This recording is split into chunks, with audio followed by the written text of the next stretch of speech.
So once you have your equipment, you're ready to start creating your footage and uploading it to YouTube. So what's the average day like for a YouTuber? How do you go from start to finish and save yourself as much time as possible? Well, everyone works differently, but it's certainly worth coming up with a workflow to minimize the amount of time and effort that will go into making videos. It's very important that your content be uploaded regularly in order to avoid losing your subscribers. And with that in mind, you need to be able to rely on a simple process to keep making more videos. To start with, you should try to keep an area in your home or studio ready for filming at all times. Designate a corner of an office or somewhere else to record your footage. That way, you won't have to get everything out and set everything up each time you want to film. It'll be there ready for you to go right away. This also means you can create a set for yourself and a backdrop. This is very important because it will once again greatly improve your professionalism. You don't want to record footage of yourself talking in front of an untidy bedroom with clothes strewn everywhere. Nor do you want to record in an untidy office or any other part of the home that just looks like someone's house, unless, of course, your niche is about something for the home. Rather, your aim is to make a professional looking set that will help to reinforce the lifestyle that you're trying to promote. Now, this might mean that you set up an area in your home to reflect what you're trying to say about yourself. And this could be a very clean and modern looking desk setup, for example, or it could be lots of comics and film merchandise. Another option is to use a completely white background, which is achievable with your lighting equipment and a white wall or even a bedsheet pulled taut, or to print out a large canvas or poster that you can use for your backdrop. Or you can use a system called chroma key and insert a background in post-production. Whatever you eventually decide, just make sure you have everything right where you need it and you know just where to stand and you have somewhere to proper script. A good tip is to write yourself something of a script before you start, but to be generally quite relaxed in the way that you stick to this script. It's fine to work from it rather than reading it out verbatim. Another tip is to break your script down into lots of smaller pages. This way you can glance at the next section, perform it, and then move on to the next part.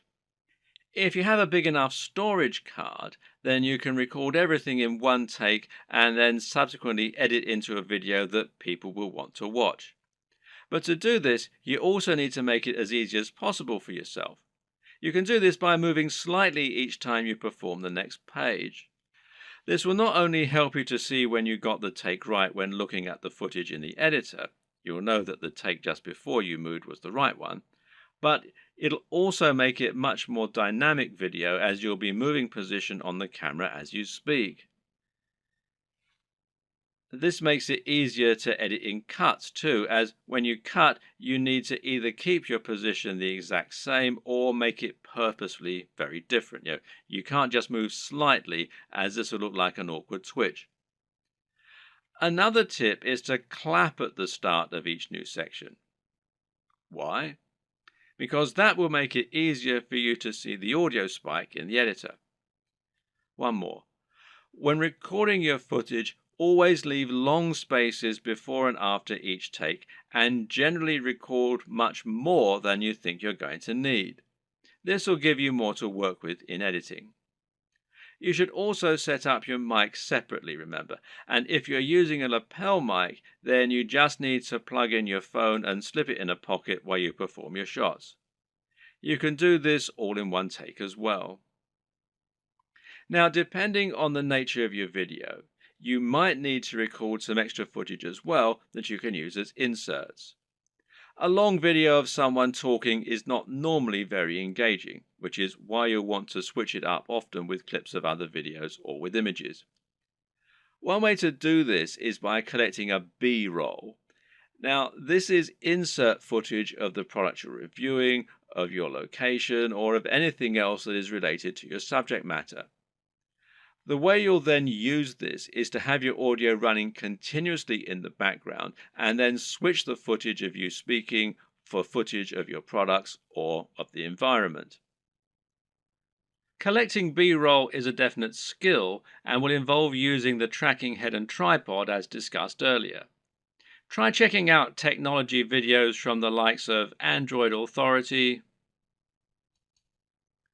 Techno Buffalo, and The Verge, amongst others, and you'll find they always include shots of phones and computers next to pens and paper, or by running water, or in the middle of grass and plants.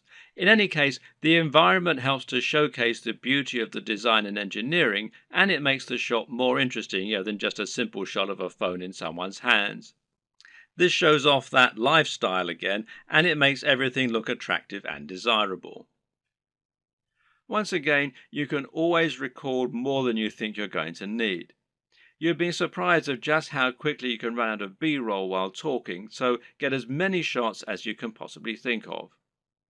You can also use other types of insert footage. For example, you might want to use footage of yourself working out while talking about fitness, or you might want to use clips from other YouTube videos, being careful about copyright, of course.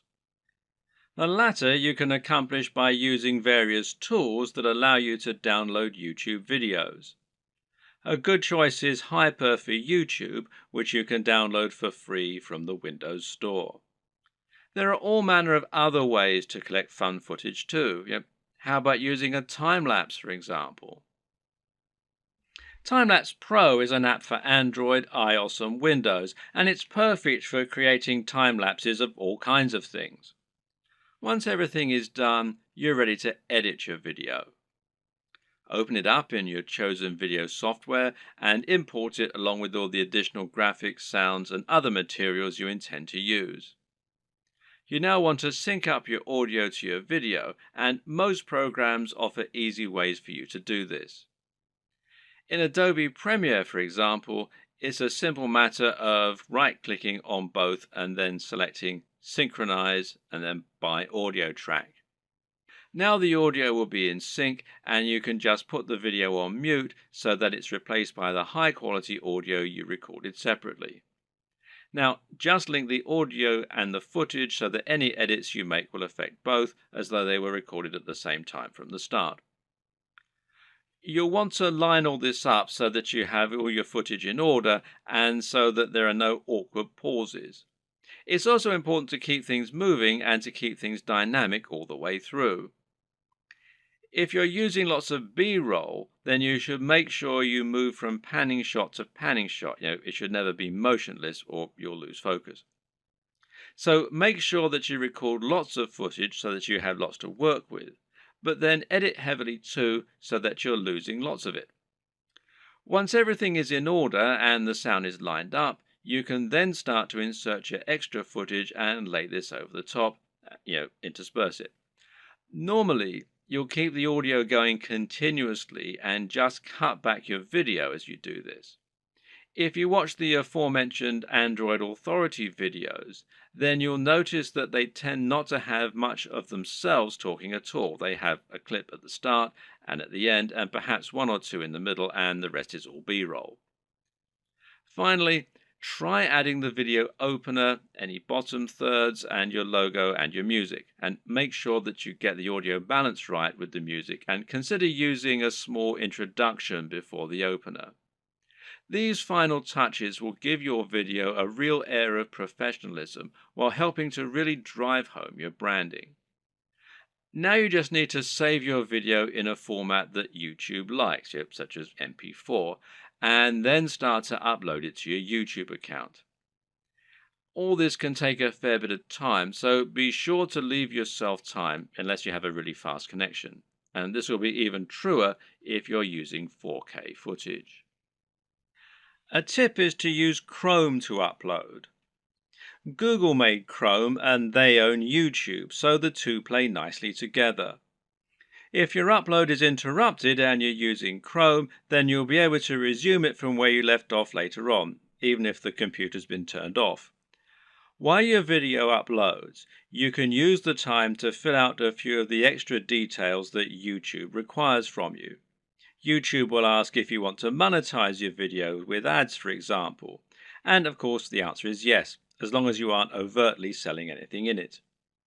Likewise, you'll be able to write your title, your description, and your keywords.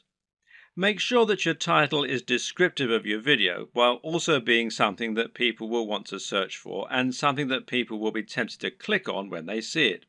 We'll go into this in more detail in a subsequent video. Finally, make yourself a thumbnail to act as the image that people are going to see before they click on your video.